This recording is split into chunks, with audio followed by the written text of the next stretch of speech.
Subject RP verb object plus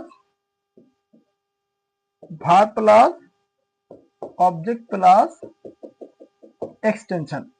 তাহলে কি আছে? সাবজেক্ট, তারপর হচ্ছে রিলেটিভ প্রোনাউন, তারপরে ভার্ব, তারপর হচ্ছে অবজেক্ট, তারপরে ভার্ব, তারপরে অবজেক্ট, তারপরে হচ্ছে এক্সটেনশন।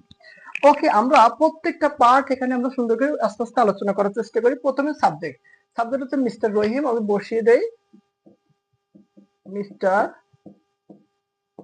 রহিম। এরপর আমাদের রিলেটিভ প্রোনাউন ইউজ করতে বলা হচ্ছে। যেহেতু মিস্টার রহিম একজন ব্যক্তি, তাহলে আমরা তার জন্য কি লিখলাম?